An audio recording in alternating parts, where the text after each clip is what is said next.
Hey, welcome back to Evil's Comics. I got another review for you. Finally getting close with the DC being done, and I'm on to the Indies and Marvel. Um, this is from Image Comics, this Righteous Thirst for Vengeance, issue number 2. Um, it's written by Rick Remender, artist by Lima, Aravjo. We got colors by Chris O'Halloran, and then we got letters by Rus Wooton. I'm not sure if I did a review on the first one. I know I read the first one, but it might have been during the time that I wasn't doing digital reviews. So just in case, I did love the first issue. It was it was a quick read. It was mainly art, but we were following the main character, which is Mr. Wen. I don't know if they gave us a first name, but basically in the first issue, it's just mainly following him in like an American city or something like that, and he gets these like instructions to make it to this location, and he does end up meeting like the strange guy on the bus on the way there. A lot of it was like up to confusion, and we're still not being shed, like the whole light as far as like the story's going. But basically, like at the end of the first incident, there was a murder at the house that he went to, and this is where it kind of gets a little confusing, but it makes it look like that guy that he met on the bus like was there already murdering somebody or on their way to murder somebody, and somehow he was being like maybe asked to show up there to assist him or to clean it up or something like that. We do know that a murder did happen because of the same house. The police show up later on in the issue, and that's kind of where it left off. In this issue, we're kind of picking up directly with Mr. Wen, and we're just following him. And it says hours later, and it's basically like him going home, checking the mail, kind of like he keeps looking over his shoulder. He does remember like the creepy guy that he met before. It shows it like one panel kind of thing. They do, for the most part, it's just him going home, checking the mail, doing his daily routine and stuff, coming home from a long day of work, let's just say.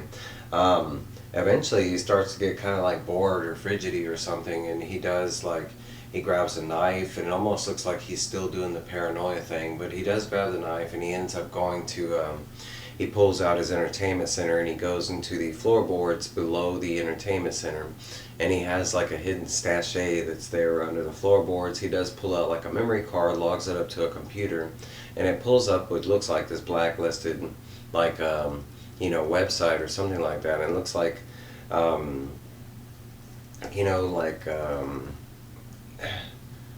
kind of like a request for work kind of a page, because it just shows different advertisements, and he is checking on his status, and it shows like some completed jobs he has done, but it does show like that he is looking for more work, and he finally does settle on like it just shows a picture of a woman looking at the camera, and all it says in the description is "End how lived, send message, details upon arrival." Says police will not respond to disturbance, and eventually he accepts. It goes forward where it jumps back over to the police that are at the house that he was at, at the end of the last issue.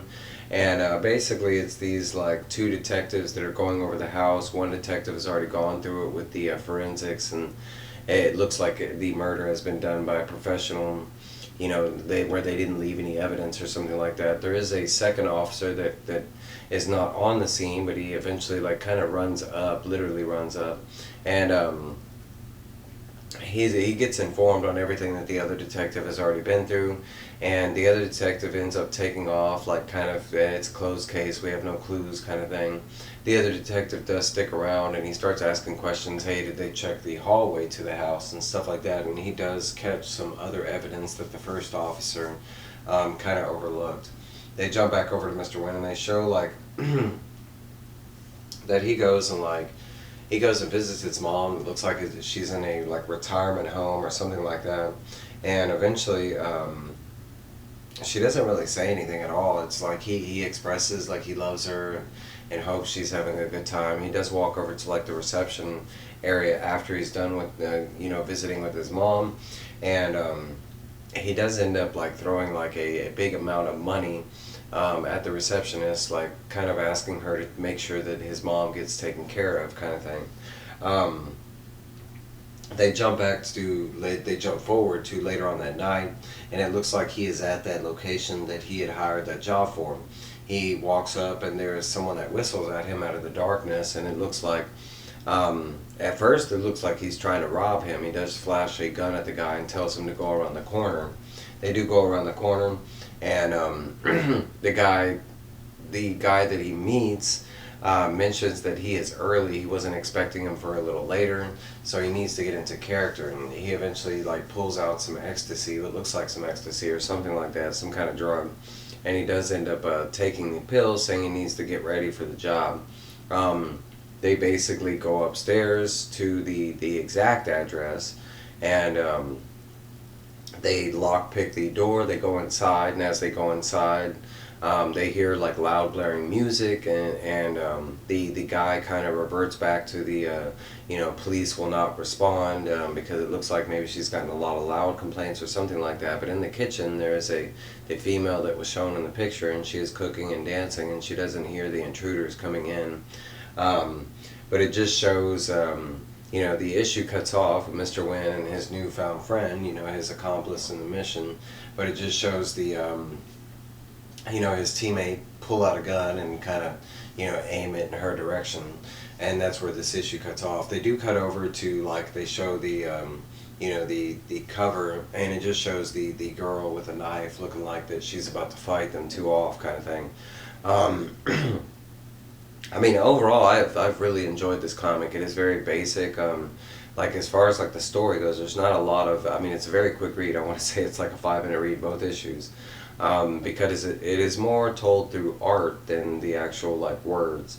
But the things that I can say I like about this book is the little mystery that we have going on to this. We still don't know if he's a hitman, an assassin, a cleanup guy. We don't know, and they haven't given us all that information yet.